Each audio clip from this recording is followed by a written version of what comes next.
begin by echoing the congratulations and the thanks to the Honourable Lady for Oldham, East and Saddleworth for her comprehensive and wide-ranging exposition of the effect of Covid-19 on those affected by dementia.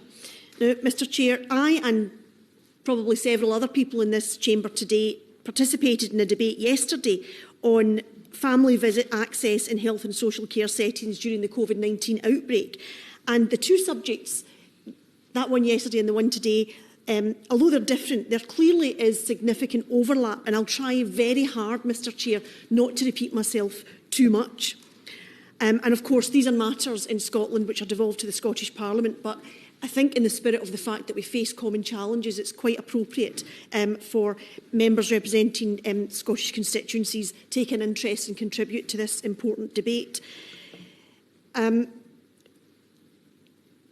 are real concerns about how dementia has affected, COVID-19 has affected those of our constituents who are living with dementia.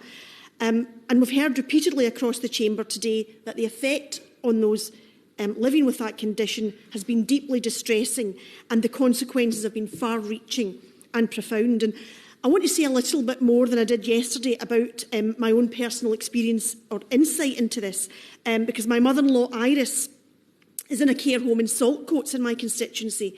She has dementia, and lockdown has caused a quite dramatic decline in her condition. And I don't believe that, I'm no medical expert, but I don't believe her decline can be halted now. It's so bad, and I don't think it will be reversed, although I appreciate that might not apply in every case. Even without the health pandemic, dementia is extremely distressing. Those who live with it lose a lifetime of memories, and their very sense of who they are vanishes.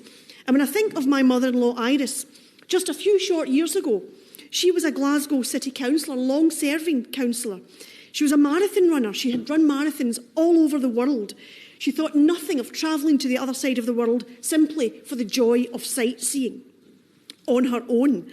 She was independent, she raised a family, and she was always on the go, driven by a desire to improve her community, and she was respected by all who knew her. Now she lives in a care home. She's unable to look after herself. She's confused. She's unable to recognise those dearest and nearest to her. She is a shell of her former self. But the speed of her decline since lockdown has been stark. Before lockdown, despite the dementia, she could have a chat with you. She could follow a simple conversation. Now she is barely able to speak. The isolation of COVID, the lack of stimulation, has taken away from her all desire to live, and she barely eats at all. And the reason why I talk about that is because what has happened to Iris in the course of the COVID-19 restrictions is not unique. The lack of social contact with family and loved ones, and even with other care home residents, the lack of stimulation which these restrictions have brought, have caused for our older people real distress. They're locked in a world that is silent, solitary, confusing and bleak. And it's a world that they do not understand, as the Honourable Member for Birkenhead reminded us, a world from which they and their loved ones fear they will never return. Now, we all want a return to normality. And for those with elderly relatives, the fear is that their time on earth left is so short that a wait for that normality is distressing and frustrating, because some older people might not survive until normality returns, so they might never enjoy that close contact again with their family. But there are no easy or risk-free solutions out of this. And I said that in the debate yesterday. The balance between keeping our older people safe from COVID and losing them to despair is a very, very difficult balance, and it's not easy to strike, and I don't envy the Minister or anybody who is in charge of making these decisions. And I think when I say that, it's important to remember that the average age of a person who dies with COVID is 83 years old. And many of the people who work in care homes will tell you that the older people dreadfully miss social interaction with other residents, as well as with their family. And it takes a toll on those who work in those care settings as well. On the other hand, whilst we know that many people are keen to have contact with their elderly relatives who are suffering from dementia, on the other hand, people will also tell you, on the other side of the coin, that they are desperately keen to make sure that their elderly relatives are kept as safe as it's possible to keep them until we have a vaccine or until this virus subsides with time. But whatever restrictions around care homes are lifted, and I know that a number of people have called for that today, whatever restrictions are lifted, they cannot be lifted without some risk to the elderly people who live in those care homes. And let's not forget that older people living with dementia who are not in care homes need to be part of this conversation. Some older people with dementia are being cared for by close family relatives in their own home setting. Now, carers, as we have heard, will have faced their own difficulties since Covid-19 restrictions.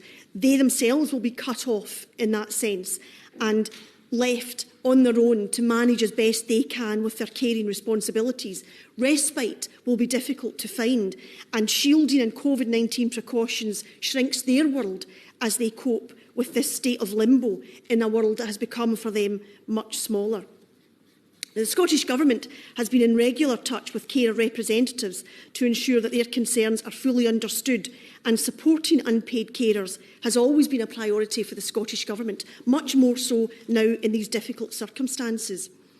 The Scottish Government has established rights for all carers to have support and advice under the Carers Act. The local implementation of these rights is backed by additional investment, which now stands at £39.5 million per year. And this is so important with the additional pressure that carers face due to Covid-19. The Carer Supplement increases carers' allowance in Scotland by 13% and was one of the Scottish Government's first priorities when it with its reserved social security powers, with an extra additional Covid payment of £230.10 in June, which means eligible carers in Scotland will receive up to £690.30 more than those in the rest of the UK this year, as well as an additional £500,000 for carer organisations. For our older people and their loved ones during Covid-19, with all this uncertainty, there is great distress. But if you're in your advanced years, your fear is that you will never again get to the other side of this to resume the normality for which everybody wants. We have some prospect of a vaccine before too much longer, and we're all keeping our fingers crossed for that. But we need to continue to look for creative ways to help combat the despair that we know so many older people with dementia feel and are very confused about. And I said yesterday, Mr Chair, and I think it's worth repeating, that we're talking about, for a large part, we're talking about a generation of people whose youth was blighted by war and its aftermath, and now their twilight years are being blighted by this cruel virus in their old age. And we need to protect them, we need to look after them. For many, the cost of doing that is the despair that we've heard about today. The balance is very, very difficult to strike, and there are no easy answers.